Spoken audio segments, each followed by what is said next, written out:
And to that end, I have created the brand new Department of Government Efficiency. GOES. Perhaps you've heard of it. Perhaps.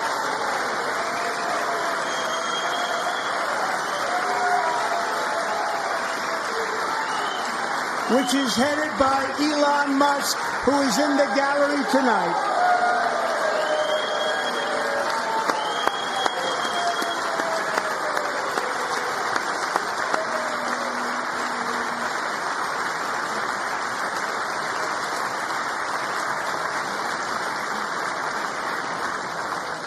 Thank you, Elon. He's working very hard. He didn't need this. He didn't need this. Thank you very much. We appreciate it. Everybody here, even this side, appreciates it, I believe.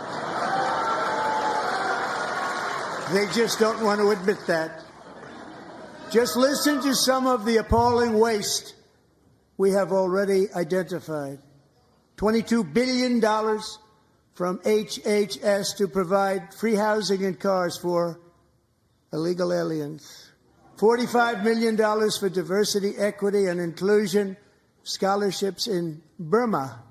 $40 million to improve the social and economic inclusion of sedentary migrants. Nobody knows what that is. $8 million to promote LGBTQI+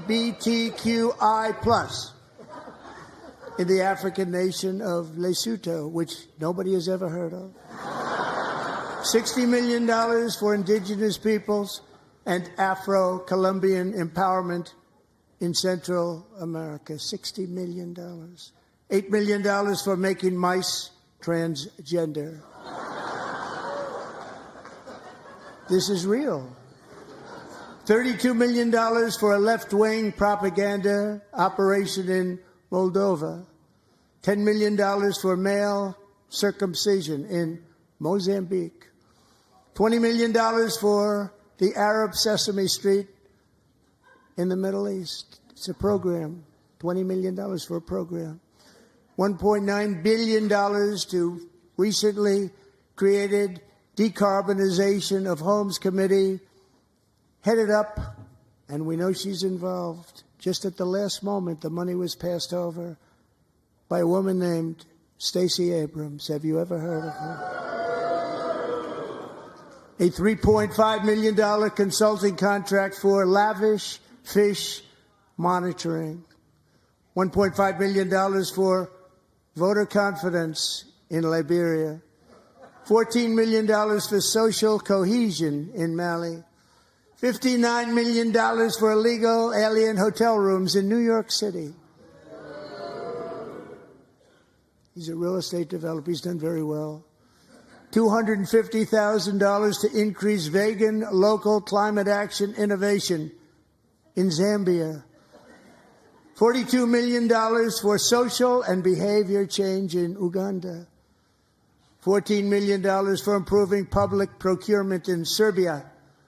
$47 million for improving learning outcomes in Asia. Asia's doing very well with learning. You know what we're doing. Should use it ourselves. And $101 million for DEI contracts at the Department of Education, the most ever paid, nothing even like it. Under the Trump administration, all of these scams, and they're far worse, but I didn't think it was appropriate to talk about them. They're so bad. Many more have been found out and exposed and swiftly terminated by a group of very intelligent, mostly young people, headed up by Elon, and we appreciate it. We found hundreds of billions of dollars of fraud.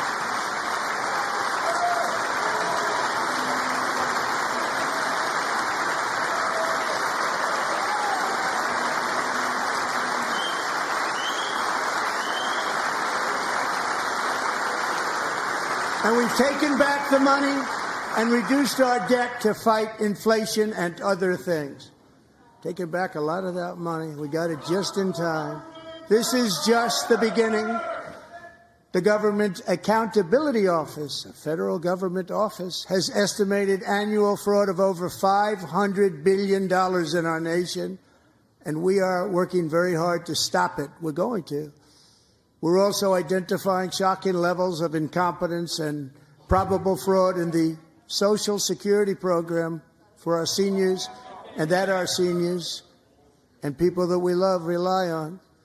Believe it or not, government databases list 4.7 million Social Security members from people aged 100 to 109 years old. It lists 3.6 million people from ages 110 to 119. I don't know any of them. I know some people that are rather elderly, but not quite that elderly. 3.47 million people from ages 120 to 129. 3.9 million people from ages 130 to 139. 3.5 million people from ages 140 to 149. And money is being paid to many of them, and we're searching right now. In fact, Pam, good luck. Good luck. You're going to find it.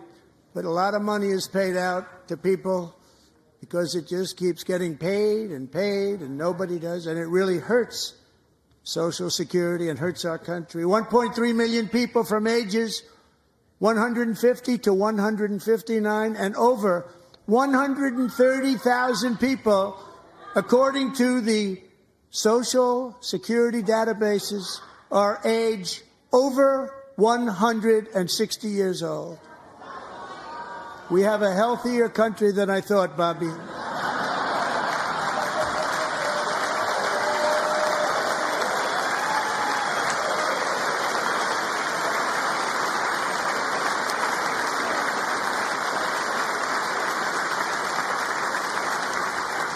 Including, to finish, 1,039 people between the ages of 220 and 229, one person between the age of 240 and 249, and one person is listed at 360 years of age. More than 100 years older than our country. But we're going to find out where that money's going, and it's not going to be pretty. By slashing all of the fraud, waste, and theft we can find, we will defeat inflation, bring down mortgage rates, lower car payments and grocery prices, protect our seniors, and put more money in the pockets of American families.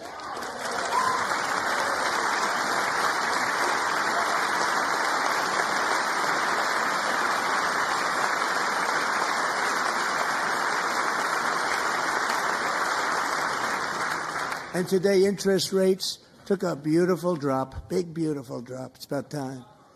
And in the near future, I want to do what has not been done in 24 years, balance the federal budget. We're going to balance it.